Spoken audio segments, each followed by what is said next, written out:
স্বামী ভূতেশানন্দজি বলছেন, কথামৃতকার মাস্টারমশাই এক জায়গায় বলছেন যে হৃদয় হয়তো নিঃস্বার্থভাবে ঠাকুরের সেবা করেননি, সেজন্য এত দুঃখ পেয়েছেন।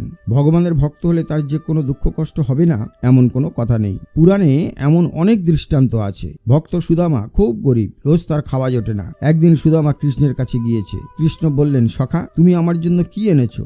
সে গরিব মানুষ, দেবার সামর্থ্য তার বেশি নেই। কুণ্ঠিত হয়ে কাপড়ের আড়াল থেকে সুদামা কয়েকটি খুদের নাড়ু বের করে দিলে শ্রীকৃষ্ণ আনন্দের সঙ্গে তা গ্রহণ করলেন।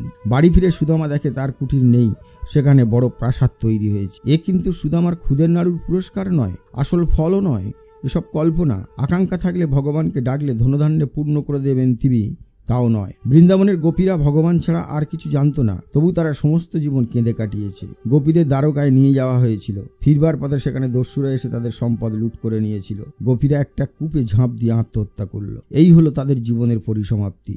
কাজেই ভগবানের ভক্ত হলেই যে সুখ ঐশ্বর্য মণ্ডিত হবে তা ঠিক নয়।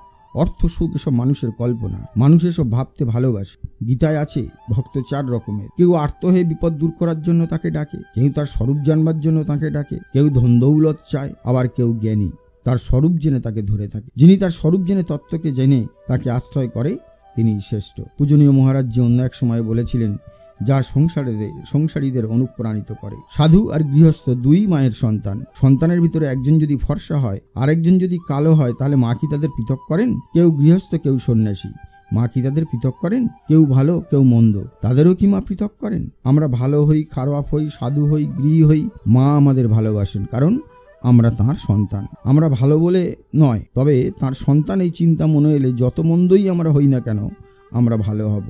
মা সবসময় তার কোল পেতে রয়েছেন। হ্যাঁ বন্ধুরা, এমনই হচ্ছে এই প্রাত্যহিক দিনের ঘটনা। ভগবানকে ডাকলেই যে মানুষ সুখী হবে, খুশি হবে, এমনটা কিন্তু নয়। নির্ভর করছে তার কর্মফলের উপরে।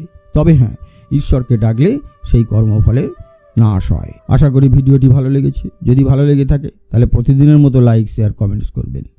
আর একটি ছোট্ট অনুরোধ রইল, যারা এখনও আমাদের এই চ্যানেলটি সাবস্ক্রাইব করেননি তারা অবশ্যই চ্যানেলটি সাবস্ক্রাইব করে আমাদের পাশে থাকবেন।